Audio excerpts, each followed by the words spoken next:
tout de suite autour d'un café. Merci encore.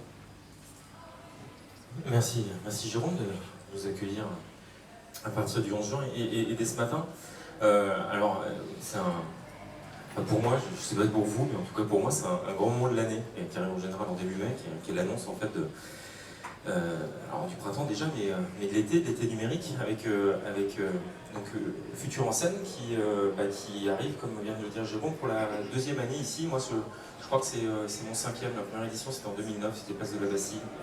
Et je vais revenir sur qui on est, vous expliquer un peu parce que je ne sais pas si vous connaissez tous, et puis je pense que c'est pas tout à fait anodin qu'un pôle de compétitivité et de transformation numérique propose un événement comme Futur en scène depuis des années, et en face un événement qui est un événement gratuit, ouvert au grand public.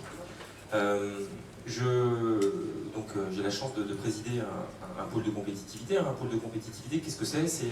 C'est un organisme qui réunit en fait les forces vives de l'innovation qui peuvent être très très très diverses sur un territoire. Notre territoire à nous, c'est l'Île-de-France, c'est la région Île-de-France. Et on a la chance de réunir des acteurs très variés qui vont, alors c'est un peu comme le centre de Paris, mais à l'échelle de l'Île-de-France. Et en ajoutant aussi des startups, Jérôme en a parlé avec le quartier du Sentier, des grandes entreprises, j'y reviendrai avec les partenaires, des entreprises qui sont entre les deux, des entreprises de taille intermédiaire, vous savez, elles sont importantes parce que c'est souvent elles qui font basculer l'économie, dans un sens ou dans un autre. C'est-à-dire que c'est ces entreprises de taille intermédiaire qui créent le plus d'emplois, qui deviennent des Blablacar, des Criteo, c'est celles qui grandissent vite et donc qui deviennent vite plus que moyennes. Et puis il y a celles qu'il faut, comme elles sont justement d'une taille plus moyenne, transformer, qu'il faut accompagner dans cette transformation qu'on connaît tous. Et si vous êtes là ce matin, c'est que vous la connaissez, vous pensez qu'elle présente un intérêt. Et pour nous, Cap Digital, il s'agit d'animer en fait, ce tissu économique, ces acteurs de l'innovation, et de les emmener vers différentes actions qui sont d'abord des projets de recherche et développement. Et j'y reviendrai dans un instant, mais une des particularités là encore de Futur en scène, c'est de proposer des prototypes, de faire un appel à projet, de créer en fait pour l'occasion et Jérôme parlerait d'œuvres, nous on parle plus de prototypes, d'expérimentation, spécialement pour Futur en scène. Je sais qu'ici des personnes en ont bénéficié et parmi vous certains nous présenteront des projets. Donc on a cette vocation à développer des projets, mais on a aussi à cœur de développer des actions qui sont des actions structurantes pour notre écosystème. Et elles sont dans des domaines assez différents, donc le soutien aux entreprises et aux entreprises qui doivent grandir, évidemment, le soutien aux grandes entreprises qu'on doit transformer, je viens d'en parler, mais c'est aussi mener des actions qui sont des actions structurantes dans le domaine de l'éducation, avec Educalab, qui ouvrira à la rentrée prochaine, et qui est une action qui est très importante pour le pôle à la Plaine Saint-Denis, donc parce que façon de dire aussi que nous ne sommes pas qu'à Paris intramuros, même si on est absolument ravis d'y être. On est sur toute la région Île-de-France et Futur en scène. C'est 4 jours du 11 au 15 au plein cœur de Paris, ici, dans ce quartier des Arts et Métiers et du Sentier, mais c'est aussi à partir du 15 matin jusqu'au 21 dans toute la région Île-de-France, beaucoup d'événements partenaires un peu partout. Et puis, je vous le disais, c'est pas tout à fait une évidence quand on est un pôle de compétitivité de se dire, tiens, comment est-ce qu'on pourrait faire un événement gratuit, ouvert au plus grand nombre? Et ça nous a semblé hyper important. Et pourquoi? Parce que je pense qu'une des premières frontières du numérique, c'est celui entre vie personnelle et vie professionnelle. On l'a tous perçu. On sait tous que les usages aujourd'hui, les entreprises, elles sont plus bouleversées en fait par les usages et l'équipement en fait de leurs collaborateurs que d'être simplement par leur capacité elles-mêmes de proposer ces mêmes innovations. Et que du coup, si on voulait garder un temps d'avance, et Dieu sait si c'est important dans le domaine, si on voulait continuer à accélérer, il fallait emmener avec nous les gens qui nous entourent. Il fallait absolument réussir à expliquer, à montrer, à donner envie, à créer un lien. C'est une histoire, je suis désolé pour ceux qui étaient là les saisons précédentes, mais pour moi elle compte. Et elle a été assez fondatrice dans ma perception, et ce que j'espère qu'on réussit à faire ensemble avec vous pour Futur en scène, c'est que si je reviens en 2007-2008, là, à 200 mètres derrière nous, le Greneta et rue du Sentier, il y a les 2 meilleures startups non américaines, reconnues comme telles, vous savez, par les faiseurs de rois, les TechCrunch, les Mashable, et ainsi de suite. C'est Dailymotion et NetVibes.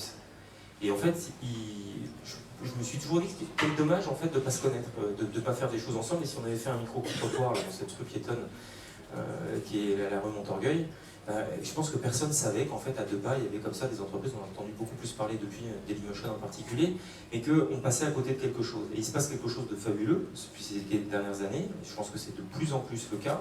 Il y a devant moi des start-upers qui j'espère seront les futurs Dailymotion, Blablacar et autres. Et il faut le faire savoir. Et il faut aller au contact du grand public, et c'est comme ça qu'on réussira à créer quelque chose, parce que c'est un enjeu, qui est un enjeu, et ça serait encore plus, Jérôme va le dire que moi, mais c'est pour ça qu'on est tellement content d'être là, c'est que c'est un enjeu de culture, et qu'il faut réussir à insuffler cette culture et à la partager.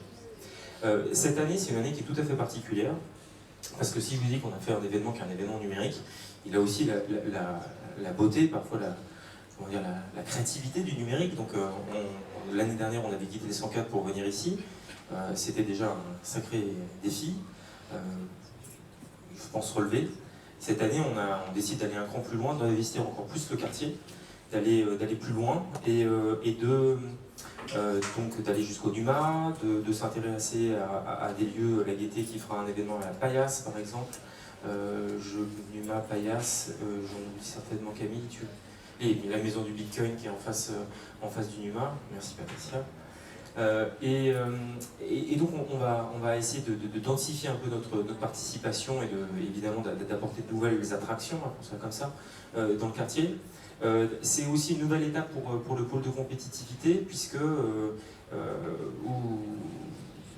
on a la chance d'être sans doute le premier pôle de compétitivité en France et en Europe, avec cette année 1000 membres, et on aura 10 ans.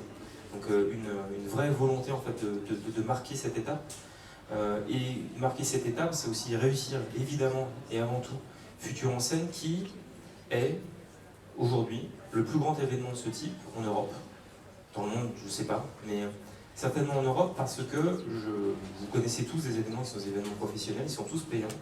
Je vous rappelle, si besoin est, que Futur en scène est gratuit, ouvert à tous, que quasiment l'intégralité des conférences, qu'elles soient professionnelles ou sur des domaines plus artistiques, des domaines d'exposition, de découverte des startups, tout est ouvert et gratuit, et ça n'a pas d'équivalent. Et ça, c'est seulement possible en fait grâce à des partenaires, et ces partenaires des collectivités locales, donc la région Île-de-France au premier chef, la ville de Paris, le conseil général de Seine-Saint-Denis, la ville d'ici des Moulineaux, la ville d'Enghien, le SGMAP au niveau du gouvernement, mais aussi des partenaires privés. Donc la personne qui me souffle le nom, c'est Patricia d'Orange, et certains partenaires qui nous accompagnent depuis le début, donc Orange, mais aussi La Poste, Engie, faut-il dire maintenant, c'est plus GDF, Suez. Je ne sais pas si tu as réussi à mettre. Oui, c'est voilà, d'accord. Et puis aussi des SNCF qui était un partenaire et qui nous rejoint à nouveau cette année. On est vraiment ravis parce que c'est vraiment un acteur important justement de cette transformation numérique. Et puis des nouveaux partenaires, Sanofi, Booking, Société Générale, JC Deco qui était déjà là, et l'INRIA dans nos partenaires qui étaient déjà précédents. Il m'en manque encore un, c'est ADP. Voilà, exactement. Et puis, nouveaux partenaires, une nouvelle énergie, une équipe qui est une équipe aussi qui s'est renouvelée cette année, avec une nouvelle impulsion. Donc, Jérôme a accueilli Camille, qui est la directrice chez Cap Digital de Futur en scène. Mais on a aussi la chance avec donc France Télévisions, qui est un des partenaires importants de Cap Digital, d'avoir en curateur mon ami Eric Scherer, qui est aussi administrateur de Cap Digital. Et vous allez peut-être avoir une petite vidéo et puis nous dire un mot, c'est ça?